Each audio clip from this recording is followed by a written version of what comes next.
Dando continuidade sobre a diferença entre os carros americanos e carros europeus, vamos agora continuar com a parte 2 do vídeo. Vamos pegar um exemplo de uma lanchonete. Vamos dizer que agora virou moda sanduíche com pão sem glúten. A lanchonete consegue se adaptar a essa nova realidade. Basta ela ir comprar um novo pão sem glúten e assim fazer. E essa mudança é até rápida. Pode ser feita até em uma tarde. De uma maneira que fique bem simples, rápida e treinar os funcionários para usar esse novo tipo de ingrediente. Mas e no caso dos carros? Dá para poder fazer isso? Não dá. As montadoras precisam saber com antecedência, porque um carro exige várias peças, vários cálculos. Então as montadoras seguem as tendências. Essas tendências vêm através de pesquisa. Embora antigamente muitos executivos da área automotiva utilizassem o faro, vamos dizer assim, ou a intuição, hoje não dá para fazer assim. Então geralmente os projetos são feitos com 2 a 5 anos de antecedência. E isso também não quer dizer que é garantido que vai funcionar. Vejamos agora o exemplo agora. Você está vendo aí 3 estágios da população. População jovem, população adulta e população já velha, que no caso é o último quadrado. O que você vai ver são os gráficos sobre população. De um lado nós temos mulheres, do outro lado nós temos os homens e no meio nós temos a idade. Como pode ver, em amarelo nós temos os jovens e adultos, em verde as crianças e em vermelho os idosos. Então, quanto mais crianças, então você vai ter uma base maior. Quanto mais idosos, você vai ter um topo mais largo. Essa é a grande ideia. Vocês podem ver aí esse gráfico agora. Nós estamos vendo um gráfico de um país jovem. As mulheres estão em vermelho, os homens em azul. Mas podemos ver que a parte de baixo, que é de 0 a 5 anos, é bem larga. Então tem bastante criança e bastante adolescente. Logo, jovens. E o jovem gera 2 problemas. O problema seria o quê? Tem mais escolas. Também tem mais fraldas. Mas é uma população mais adepta a seguir modas, seguir tendências. Como a gente pode ver no caso do celular e das redes sociais. Então vai preferir um carro mais descolado, um carro com uma aparência mais jovem, que pareça com ele. Agora nós temos um gráfico sobre um país com maioria de velhos. Esses países geralmente têm problemas com a previdência social e necessitam de mais hospitais. É claro que é uma população que deseja mais conforto, mais comodidade. Então o carro geralmente é como se fosse um Corolla, com bastante conforto, bastante facilidade para dirigir. E é claro, tem problemas também com fraldas. Você deve estar na dúvida, por que todo esse conhecimento sobre população, como a população se distribui por idade, esse negócio todinho de pirâmide populacional?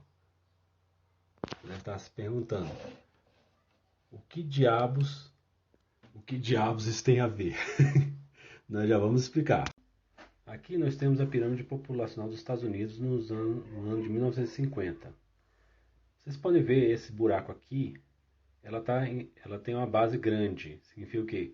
Muitas crianças e jovens. E é alta, significa que tem uma alta longevidade, as pessoas vão morrer muito tarde. Mas tem esse buraquinho aqui, esse buraco aqui é o pessoal que se perdeu devido à Segunda Guerra Mundial.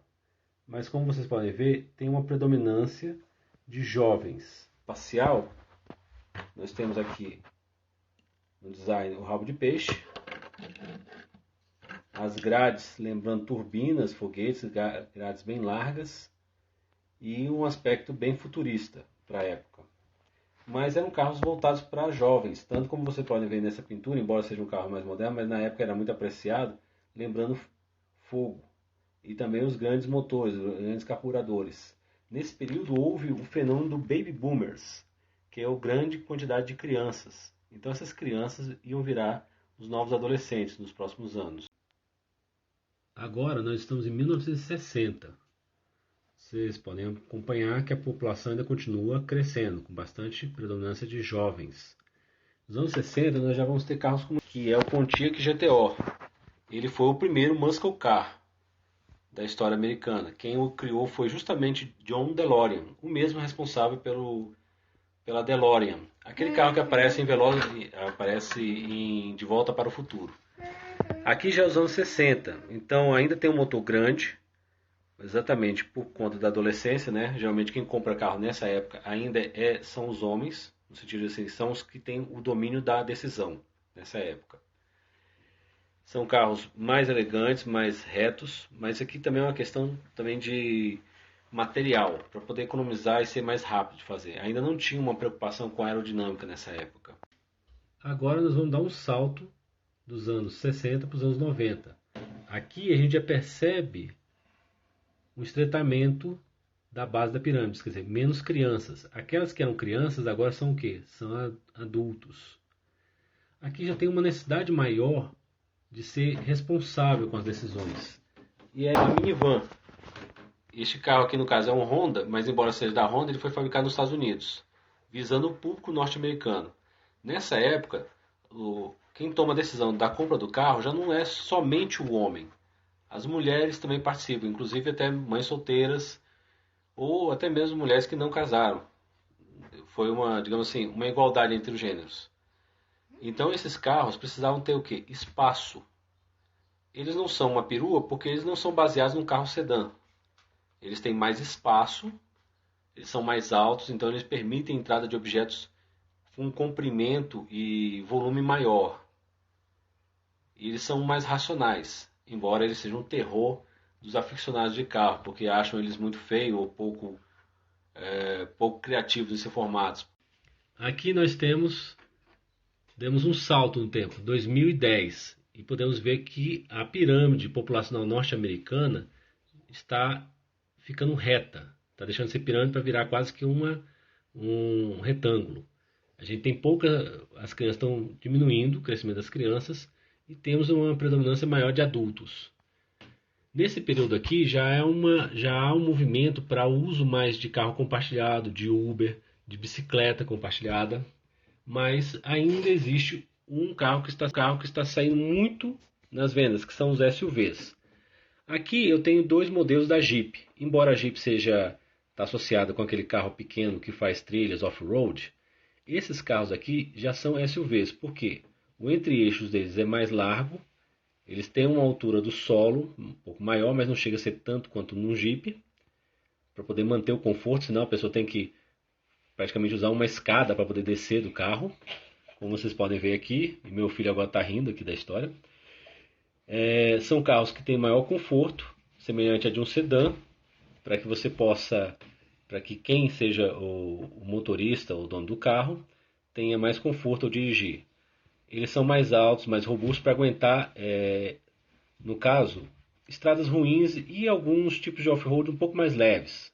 Eles não são exatamente carros para off-road pesado. Por quê? Porque o próprio entre-eixos muito comprido atrapalha. Esse aqui em azul... Bom, agora nós vamos falar sobre a Europa. Estamos pegando a Europa Ocidental, no ano de 1950. Como vocês já podem observar no gráfico, a base, que seriam as crianças e jovens, já não é tão grande quanto é lá nos Estados Unidos. E aqui nós temos esse buraco aqui. O que seria esse buraco? Entre 30 e 34 anos. Foi o que? Resultado da Segunda Guerra Mundial. A Europa perdeu diversas pessoas, vidas, na Segunda Guerra Mundial. Então você teve uma redução de pessoas, seja militares ou civis, nesse período, nessa faixa etária. Por isso que nós temos esse buraco aqui.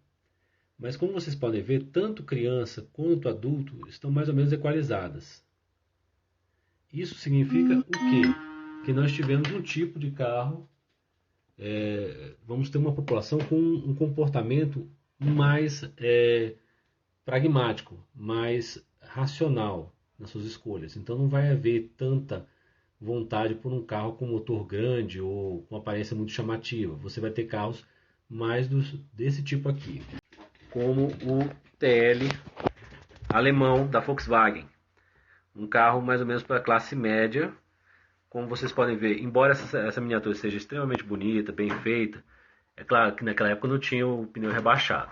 Eu peço que desconsiderem isso, porque isso aqui é da miniatura que a Hot Wheels fabricou, mas o carro original não tinha pneu rebaixado. Eram motores simples, no caso aqui a Volkswagen usava aquele motor dela de acho que 1600 ou 1300 no porta-malas. Essa aqui é a versão alemã. Ela chegou ainda a ser fabricada aqui no Brasil, mas ela tinha outra frente. É um carro para as massas. Principalmente na década de 50 e 60 começou a ter esse tipo de carro. Aqui nós já temos um gráfico da população da Europa nos anos de 1965, no meio da década de 60. Aí nós já vamos ter carros assim. São pequenos em comparação com os carros americanos, mas com uma relação peso-potência interessante. Como pode ser visto, esse carro aqui, no caso, essa Alfa Giulia, ela se parece muito com o nosso Chevette, o primeiro Chevette feito no Brasil. E também com o primeiro Escort fabricado lá na Alemanha. As dimensões são semelhantes. São carros com motor na frente, né, sedã, mas aqui não tem um apuro muito grande no design. A ideia era fazer um carro com motor pequeno, que tivesse espaço, comodidade e conseguisse resolver o problema do europeu médio. Aqui já temos o Citroën DS. É esse carro aqui que é a origem daquele carro que o MC Guimê dirige. Esse carro foi usado até pelo General de Gaulle.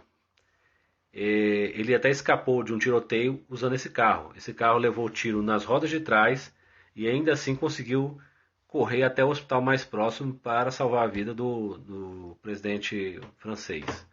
Esse carro, quando ele surgiu, ele teve a ideia brilhante de ter a suspensão a ar. Ele conseguia levantar assim as rodas dele. Esse carro foi um prodígio da engenharia francesa. Ele, quando surgiu, ele deixou metade dos outros carros para trás. Mas aqui a gente já vê que ele tem um apuro maior de design. Quer dizer, ele não é simplesmente aquele carro como é os carros americanos, só motorzão para o adolescente, para coisa que faz barulho. É um carro já visando também uma pessoa que tem um apuro maior de estética. Quer dizer, agora nós damos outro salto para 1985 e vamos ver a população europeia. Como vocês podem ver, ela está quase que reta, como um retângulo, com grande predominância de adultos. Vocês podem ver aqui que tem uma grande predominância de adultos nessa população. Nesses anos começou... Aqui nós temos dois carros europeus. Embora sejam da Ford, eles foram concebidos e fabricados principalmente na Europa. Nós temos o Fiesta, que é um carro pequeno, tem hoje mais ou menos as proporções de um Volkswagen Polo ou um Fiat Argo. E temos o Focus, que ele tem o tamanho mais ou menos do Volkswagen Golf. Esses carros são os carros que tipicamente o europeu gosta. São hatches, no caso aqui um hatch mais simples para quem tem uma família pequena, ou então é apenas marido e mulher. Aqui um hatch médio para uma família que tem um ou dois filhos.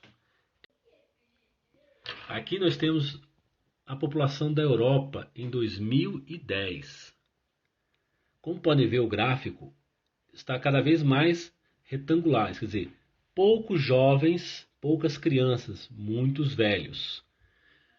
Então a indústria europeia de automóveis não vive em função do europeu, porque o europeu vai ser bem racional no uso e na escolha de transportes, seja até transporte urbano ou transporte de bicicleta, ou até mesmo na escolha do seu carro. Então eles vão se voltar para o mercado dos Estados Unidos e o mercado chinês.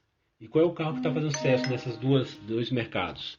É o SUV X5, temos aqui a ML da Mercedes, temos a Range Rover, que aliás é considerada por alguns até o primeiro SUV, porque ela surgiu em 1975, 78, não lembro direito agora a data, fico devendo. Só que aqui, esses carros aqui já foram... Essa foi baseada em cima de uma perua da BMW.